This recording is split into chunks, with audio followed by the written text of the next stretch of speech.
नमस्कार, स्वागत है आपका और मैं हूं आपके साथ सपना दीपक मद्देशिया। बुलेटिन का आगाज करेंगे।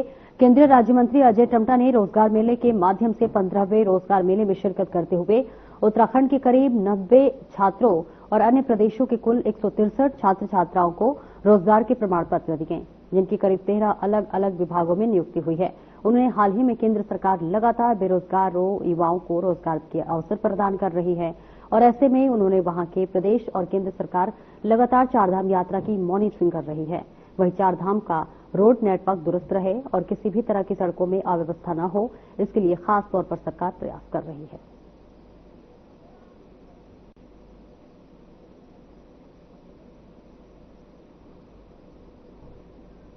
माननीय प्रधानमंत्री जी के माध्यम से आज रोजगार मेले के माध्यम से माननीय प्रधानमंत्री जी द्वारा देश भर के 47 स्थानों में सरकारी नौकरियों में चयनित 51,000 से भी अधिक अभ्यर्थियों को नियुक्ति पत्र अभी ऑनलाइन दिए गए।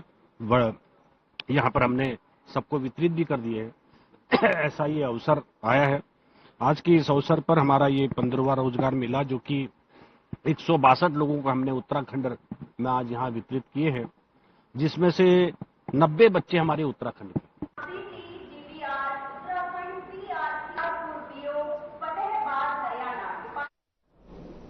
उत्तराखंड में जंगलों में आग की घटनाएं लगातार हो रही हैं। एफओएसआई की रिपोर्ट के अनुसार राज्य में आग की घटनाओं में लगातार वृद्धि हो रही है और ऐसे में पर्यावरण और वन्य जीवों को खतरा है। सरकार को तुरंत कदम उठाने की जरूरत है। उत्तराखंड देश में सबसे ज्यादा वनाग्नि की घटनाओं वाला राज्य बताया गया है, लेकिन उत्तराखंड के वन मंत्री सुबोध उनियाल ने फॉरेस्ट सर्वे ऑफ इंडिया के दिए गए 52% अलर्ट फॉल्स होने का दावा किया है। उत्तराखंड में नवंबर 2023 से जून 2024 तक 21,033 आग लगने के अलर्ट जारी हुए हैं। इस साल उत्तराखंड में वनाग्नि के देश में सबसे ज्यादा मामले रिकॉर्ड हुए हैं।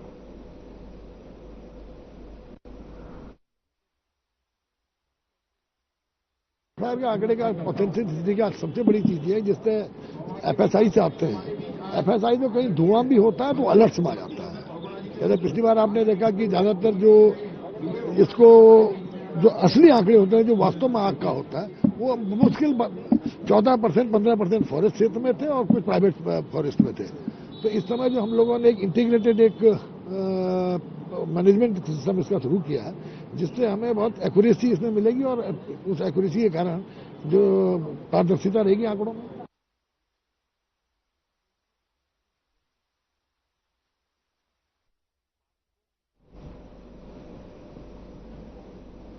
धामी सरकार द्वारा अवैध अतिक्रमण पर कार्रवाई लगातार जारी है। आपको बता दें कि राजधानी देहरादून के दून अस्पताल में बनी अवैध मजार पर भी धामी सरकार का बुलडोजर चला है, जिसको लेकर कांग्रेस ने सरकार पर एक तरफा कार्रवाई का आरोप लगाया। तो वहीं बीजेपी का कहना है कि जब अवैध निर्माण और मजारों पर कार्रवाई होती है तो कांग्रेस का चेहरा खुलकर सामने आता है। कांग्रेस सिर्फ मुस्लिम तुष्टीकरण की राजनीति करती है और जितने भी अतिक्रमण अभी तक हुए हैं वो सभी कांग्रेस के संरक्षण में हुए हैं, इसलिए कांग्रेस को कार्रवाई से दुख हो रहा है।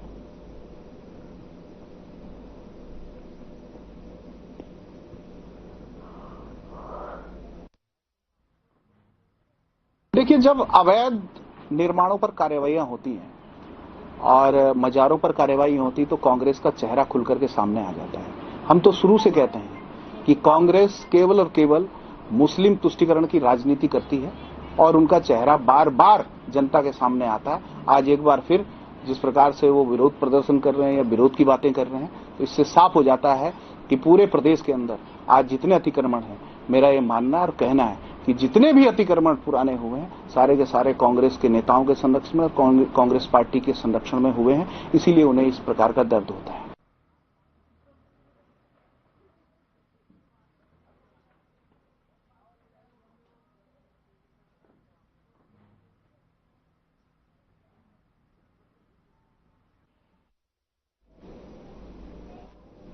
और वहीं जम्मू कश्मीर के पहलगाम में हुए आतंकी घटना में दहशतगर्दों ने 28 निर्दोष लोगों को जिस प्रकार से निशाना बनाया, उसकी चारों तरफ निंदा हो रही है।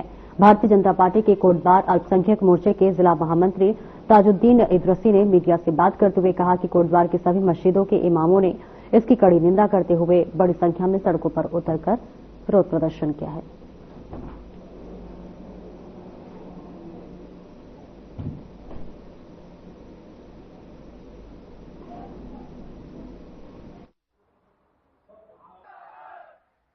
हमारे मेरे ख्याल से ज्यादातर इमामों ने, जो भारत में जितनी भी मस्जिदों में कल जुमे की नमाज थी, बहुत अहम दिन माना जाता है और सबसे ज्यादा जनसंख्या ईद बकरा ईद के बाद जो होती है वो जुमे के दिन होती है। कल सारे इमामों ने लगभग जो है इसी मौजू पे बात की है कि जो कातिल है उसके लिए इस्लाम में कोई जगह नहीं है, और हदीसों के दायरे में आप रसूल सल्लल्लाहु अलैहि वसल्लम की जिंदगी के बारे में सारे इमामों ने समझाया है। हर जगह से यही खबर आ रही है। हमारे यहाँ कोटद्वार की सारी मस्जिदों में जो है कल तकरीर जो हुई है सिर्फ इसी मौजू पर हुई है, ये जो हत्याकांड हुआ इस पे।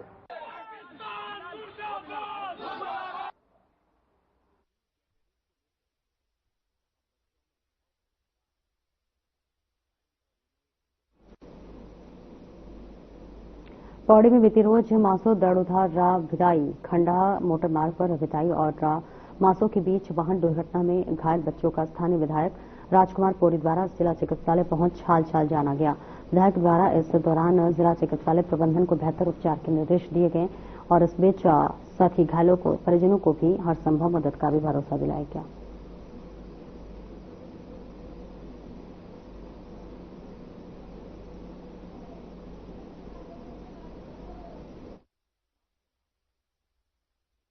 वास्तव में बहुत दर्दनाक घटना मतलब पौड़ी के अंतर्गत हुई है, जिसमें कि छोटे बच्चों को लेकर एक वैन नीचे गिर गई थी और उसमें सभी बच्चे चोटिल हुए हैं, किसी को हल्की फुल्की चोटें लगी और जो 2 लोग सीरियस थे उनको यहां से कल हेली सेवा के द्वारा ऋषिकेश एम्स में ले जाया गया। वहां पर उनका ट्रीटमेंट चल रहा था।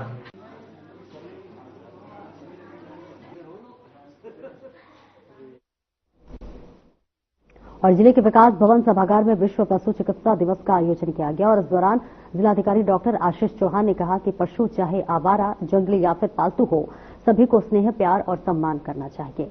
उन्होंने कहा कि पशु की रक्षा केवल पशु चिकित्सकों की नहीं बल्कि पूरे समाज की सामूहिक जिम्मेदारी है। और वहीं जिलाधिकारी ने बताया कि पर्यावरण संरक्षण और पशु कल्याण एक दूसरे से गहरे लगाव है।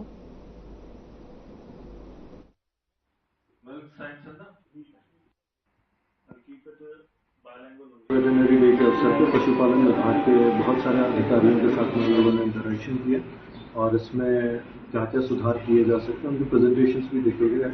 एकेडमिक सेशंस के बाद में उनसे इंटरेक्शन करते हुए मेरे द्वारा ये अपेक्षा की गई जो बेहतर तरीके की रिसर्च और बेहतर तरीके के ग्राउंड पे जो इम्प्लीमेंटेशन है हमारी स्कीम्स का, उसमें सुधार।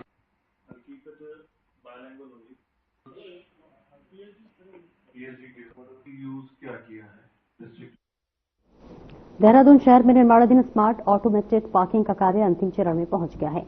मुख्यमंत्री पुष्कर सिंह धामी के निर्देश और जिलाधिकारी सविन बंसल के सतत प्रयासों से ये सुविधा जल्द ही आमजन को उपलब्ध होने जा रहे हैं और इस अत्याधुनिक पार्किंग से तिब्बती मार्केट के सामने, परेड ग्राउंड के सामने तथा कोरोनेशन अस्पताल परिसर में पार्किंग की अव्यवस्था खत्म होगी और जनमानस को सुरक्षित और सुविधाजनक वाहन खड़ी करने की सुविधा मिलेगी।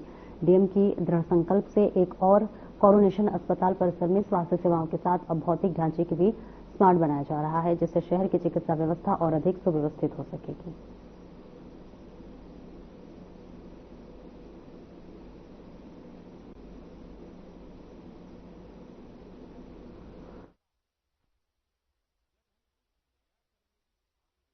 हमारी ऑटोमेटेड मैकेनिकल पार्किंग्स हैं, वो एक टेक्नोलॉजी डेमोन्स्ट्रेटर के रूप में यहाँ पर लाया जा रहा है। हमारा परेड ग्राउंड, आउटर, तिब्बती मार्केट और कोरोनेशन में इसका प्रयोग पायलटिंग की जा रही है। इसके जो एस्पेक्ट्स हैं, जो इसकी कंपैरेटिव एडवांटेज है, वो फर्स्ट है कि ये कॉस्ट इफेक्टिव है as compare to our civil structure parking.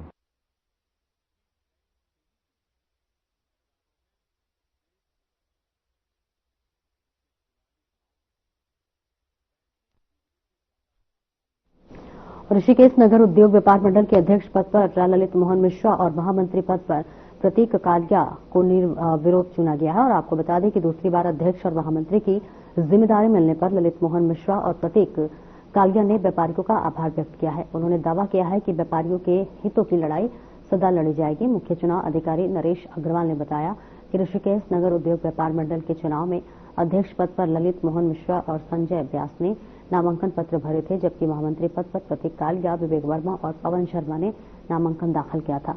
चुनाव कमेटी ने नामांकन पत्रों की जांच की, जिसमें अध्यक्ष पद पर संजय व्यास और महामंत्री पद पर विवेक वर्मा और पवन शर्मा का नामांकन अधूरा और त्रुटिपूर्ण पाया गया।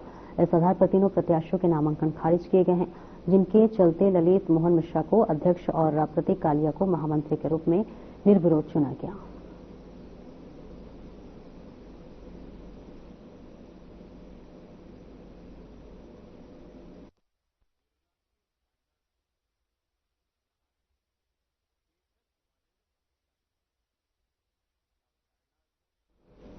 और खबर राजसपुर से है, जहां पर आदर्श राशनिंग डीलर्स वेलफेयर सोसाइटी ने जिला पूर्ति अधिकारी के नाम एक ज्ञापन आपूर्ति निरीक्षक जयपुर को सौंपा।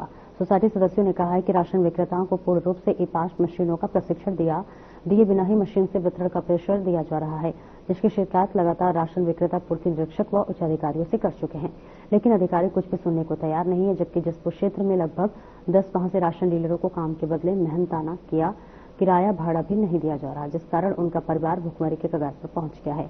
उनके आगे रोजी रोटी के साथ साथ बच्चों को पढ़ाई लिखाई का भी संकट सामने आ रहा है। राशन डीलरों ने चेतावनी देते हुए कहा है कि यदि 30 अप्रैल 2025 तक राशन डीलरों को लाभांश और किराया वगैरह वितरण नहीं किया गया तो 1 मई 2025 से जसपुर शहर एवं ग्रामीण क्षेत्रों के समस्त राशन डीलर हड़ताल पर चले जाएंगे, जिसकी पूर्ण जिम्मेदारी शासन प्रशासन की होगी।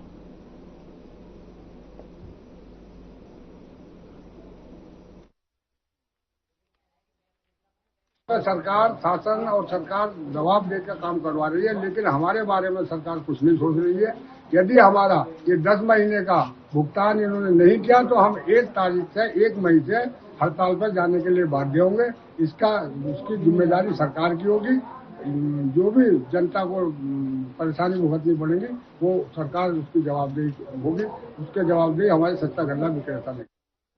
और भीमताल में झील किनारे जगह जगह पर बनाए गए अवैध स्टैंडों को हटाने के लिए सिंचाई विभाग, राजस्व और पुलिसकर्मियों ने अभियान चलाया। विभागीय अधिकारियों ने अवैध बोट स्टैंड संचालकों को चिन्हित किए गए, साथ ही बोट स्टैंड में शिफ्ट करने के निर्देश दिए गए और साथ ही जिन नाव का सिंचाई विभाग में पंजीकरण नहीं मिला उन्हें झील से हटाने के निर्देश दिए। सिंचाई विभाग के एसडीओ सुमित ने बताया कि भीमताल झील में बनाए गए अवैध स्टैंडों को हटाया जा रहा है। उन्होंने आगे कहा कि नाव चालकों को विभाग की ओर से चिन्हित किया गए इस जमीन जगहों से ही नाव का संचालन करने के निर्देश दिए गए। सीजन आने वाला है, उस वजह से यहाँ पे काफी जाम लगता है क्योंकि पार्किंग की व्यवस्था नहीं है। इस वजह से इस स्टैंड को शिफ्ट किया जा रहा है और साथ साथ जितने भी अवैध बोट चालक हैं उन पर भी कार्रवाई की जा रही है और उनको यहाँ से हटाया जा रहा है। सर कितनी जगह शिफ्टिंग? अभी हमने 7 से 8 जगह चिन्हित की हैं जहाँ पे इनको बराबर बांटा जा रहा है, जिससे कि किसी प्रकार की जाम की स्थिति न आती है।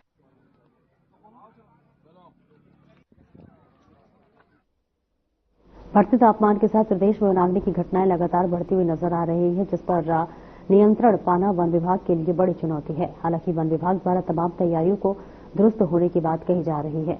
इसको लेकर वन विभाग के अपर प्रमुख वन संरक्षक निशांत वर्मा ने कहा है कि प्रतिदिन जो सैटेलाइट अलर्ट आते हैं उन पर त्वरित कार्रवाई के लिए हम संबंधित कर्मचारी क्रू स्टेशन को भेज देते हैं, जिसके बाद क्रू स्टेशन में जो दल तैनात हैं उनके द्वारा अगर कहीं आग पाई जाती है तो उस पर काबू किया जाता है। उन्होंने बताया है कि अभी तक 83 मामले सामने आए हैं, जो पिछले साल और उससे पहले 16 से तुलना करें तो अभी हम काफी अच्छी स्थिति में हैं।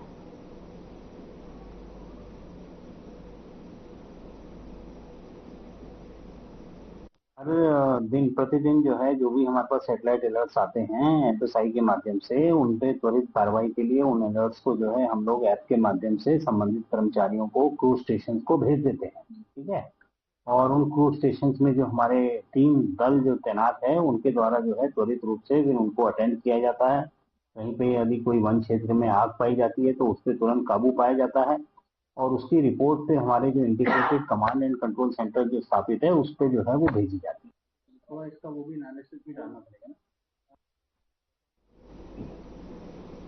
आगामी अर्धकुंभ मेले के सफल संचालन के लिए सचिव चिकित्सा स्वास्थ्य एवं सिंचाई डॉक्टर आर राजेश कुमार ने विभिन्न घाटों और स्थलों का मौका मुआयना किया। साथ ही जिला प्रशासन, सिंचाई व चिकित्सा विभाग के अधिकारियों के साथ डावकोठी में एक अहम बैठक की गई, जहां पर बैठक में निर्देशित करते हुए कहा कि आगामी अर्ध कुंभ मेले को कुंभ की तर्ज पर आयोजित किया जाएगा। मेले में आने वाले श्रद्धालुओं को मां गंगा के दर्शन और मां गंगा में आस्था की डुबकी लगाने में किसी भी प्रकार की समस्या न हो, इसलिए सभी 104 घाटों की मरम्मत और सौंदर्यीकरण कार्य करते समय कर लिया जाए। उन्होंने मरम्मत कार्य चरणबद्ध तरीके से संपन्न कराने के लिए घाटों की प्राथमिकता का निर्धारण करते हुए कार्य करने के निर्देश दिए।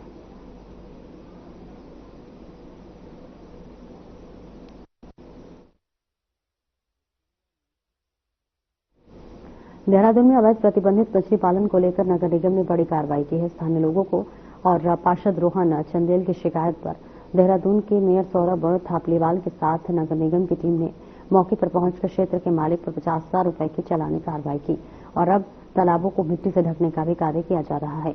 इस बीच देहरादून के मेयर सौरभ थापलीवाल ने कहा है कि ये मछलियां थाई मांगूर प्रजाति की हैं, जिन्हें खाने से कैंसर भी हो सकता है और इन मछलियों को पालन अवैध है।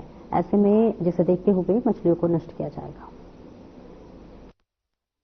यहाँ पर शहरी क्षेत्र में और अवैध रूप से मछली पालन केंद्र इन्होंने बनाया हुआ था।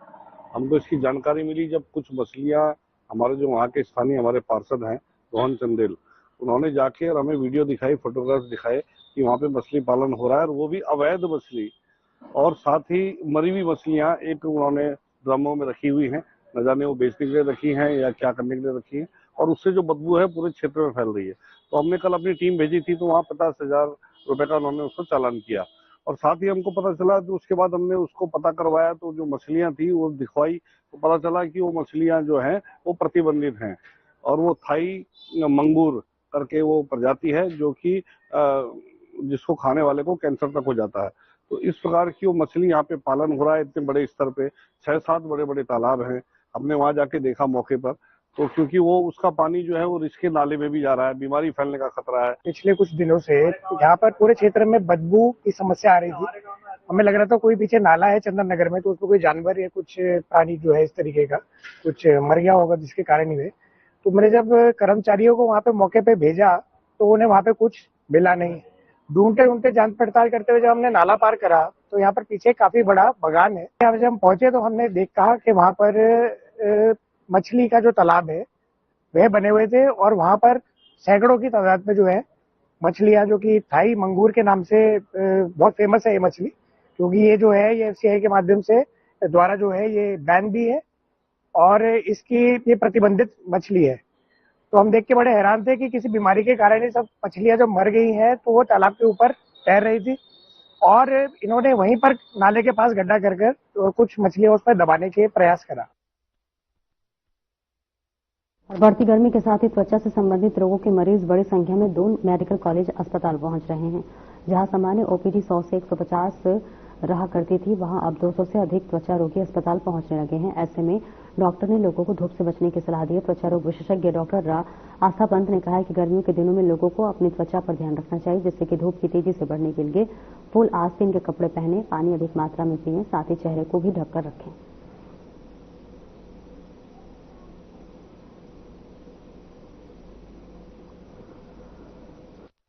आजकल फील कर सकते हैं पिछले साल के मुकाबले गर्मी बढ़ती जा रही है, तो आजकल हम लोगों को मतलब सुझाव देते हैं कि वो बाहर 10 से 4 बजे की धूप के टाइम पे बाहर ना निकले। 10 से 4 बजे तो उस टाइम पे धूप का प्रभाव बहुत तेज होता है, तो उस टाइम पे जितना हो सके घर से निकलना परहेज करें। बाहर निकलना ही पड़े जरूरी है तो थोड़ा चेहरे मतलब पूरा कवर्ड, जैसे फुल स्लीव का कॉटन का कपड़ा पहनेंगे, चेहरे को भी मास्क से या फिर सनग्लासेस से ढक लेंगे, एक चेहरे को ढक लेंगे टॉवल से, शॉल से या छाता आप यूज कर सकते हैं, तो उसी हिसाब से थोड़ा जितना उसे ढक लेंगे अपने आप को। खबर जसपुर से है, जहां पर मारिया स्कूल रोड ग्राम किशनपुर टचिंग ग्राउंड पर रोड पर खेत में पड़े भूसे के ढेर में भीषण आग लग गई और आग लगने की सूचना मिलते ही दमकल विभाग की गाड़ियां मौके पर पहुंची। आग का विकराल रूप देखकर सहोता पेपर मिल की फायर ब्रिगेड वाहन भी मौके पर पहुंचे। दोनों ने मिलकर आग पर काबू पाया। घटनास्थल पहुंचे ग्रामीणों ने आग लगने की वजह शॉर्ट सर्किट को बताया। भूमि मालिक उस्मान अली और अग्निशमन अधिकारी श्याम थापा ने भी बताया कि तेज हवाओं के चलते पेड़ों की शाखाओं के विद्युत तार आपस में टकरा गए, जिससे विद्युत पोल में जंपर लगने की चिंगारी से आग लगने की आशंका जताई गई। उधर दूसरी घटना जसपुर के ग्राम हजीरों में भूसे के खेत में अचानक आग लग गई और जहां पर फायर ब्रिगेड की गाड़ी और दमकल कर्मियों ने बड़े सूझबूझ के परिचय देते हुए आग पर काबू पाया। किसी भी प्रकार की जनहानि या बड़ी अप्रिय घटना घटित नहीं हुई।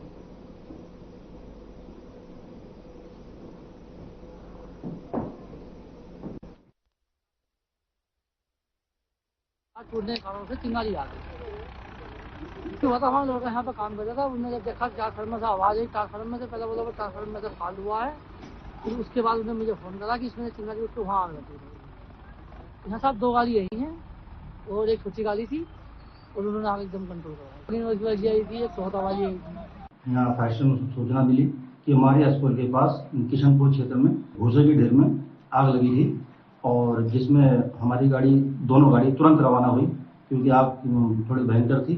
तो दोनों गाड़ी जब रवाना हुई तो वहाँ देखा कि आग कुछ ज़्यादा ही थी, तो इस कारण से भी सोटा पेपर मिल की भी गाड़ी हमें मंगानी पड़ी। फिर किसी तरह कंट्रोल किया। बाद में फिर मालूम चला कि लगभग 16:45 पर फिर आग लगी है। तो 16:45 में जब आग लगी वो ये लगी थी हाजीरो फार्म, ये बदरामपुर रोड की तरफ। तो उसमें जब आग लगी तो वहीं से फिर ये गाड़ी हमने वहाँ भेजा और पानी की शॉर्टेज होने के कारण ये शिवानंदा पेपर मिल से पानी लिया हमने और आग को कंट्रोल में है। अभी तो यही सूचना प्राप्त हुई है कि आग कंट्रोल में है और हाजीरो फार्म वाली आग तो बुझ चुकी है।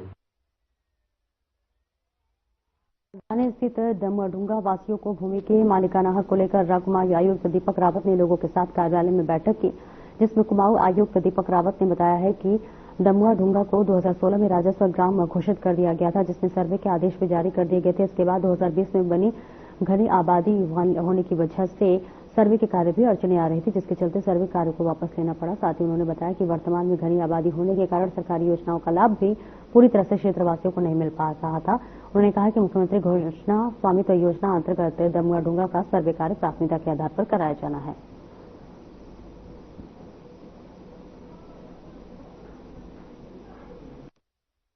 देखिए, दमवाडूंगा का जो मैटर आया था इसमें 2016 में पहले से एक राजस्व ग्राम घोषित है और उसके बाद यहाँ पे एक सर्वे के ऑपरेशंस भी होने के ऑर्डर हो चुके थे पूर्व में ही। 2020 में किसी वजह से इन ऑपरेशंस को वापस लिया गया। प्रमुख वजह ये बताई गई कि इसमें बहुत सारे मकाने सर्वे करने में दिक्कतें आ रही हैं और उसके आधार पर ये नोटिफिकेशन सर्वे का वापस हो गया था। अभी क्योंकि वहां पे बहुत पॉपुलेशन बढ़ चुकी है और विकास भी वहां पे काफी तेजी से हो रहा है, विशेषकर बिल्डिंग्स भी बन रही हैं, पब्लिक को बहुत सी जो गवर्नमेंट की सेवाएं हैं वो प्रदान करने में दिक्कत आ रही है। तो इसमें माननीय मुख्यमंत्री जी की घोषणा भी है कि इसमें जो है दमवाडूंगा का जो सर्वे वो कराया जाए। तो उसके तहत आज एक बैठक हुई थी और एक रिपोर्ट डिस्ट्रिक्ट से बन के एक बार शासन को जाएगी, जिसमें ये कहा जाएगा कि इन सब वजहों की कारण यहाँ पे दोबारा एक सर्वे ऑपरेशन की आवश्यकता है और उस आदेश को करवाया।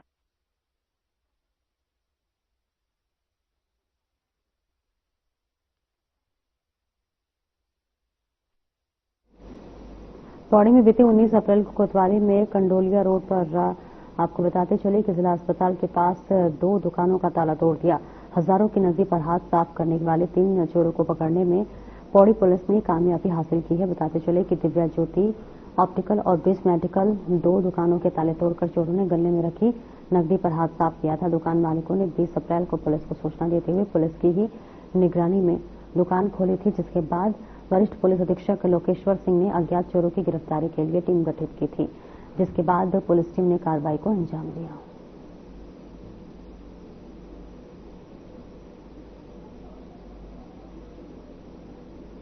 में चोरी की घटना को कुछ अभियुक्तों द्वारा अंजाम दिया गया था, जिसमें मुकदमा पंजीकृत करते हुए हमारी टीम्स के द्वारा कार्रवाई की गई है। इस चोरी में हमने 3 अभियुक्तों की पहचान की है और तीनों अभियुक्तों को गिरफ्तार किया। जम्मू कश्मीर में पर्यटकों पर हुए आतंकी हमले के बाद पौड़ी को लक्ष्य पर झूला थाना पुलिस हाई अलर्ट पर है। पुलिस ने अपने थाना क्षेत्र अंतर्गत संदिग्धों पर कड़ी कार्रवाई शुरू कर दी है और ऐसे में इसके लिए पुलिस ने थाना क्षेत्र अंतर्गत 7 टीमें बनाकर सघन चेकिंग अभियान में चलाना भी शुरू कर दिया है। चेकिंग अभियान में पुलिस होटल और रिजॉर्ट में बिना सत्यापन के रहने वाले कर्मचारियों की कुंडली खंगाल रही है। इसके अलावा बिना सत्यापन के किराए पर कमरा लेकर रहने वालों पर भी पुलिस पैनी नजर रखी हुई है।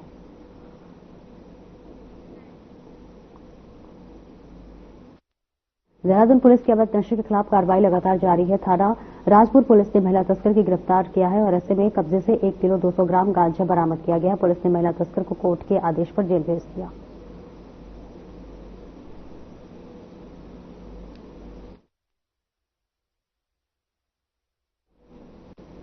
फिलहाल इस बुलेटिन में इतना ही। नमस्कार।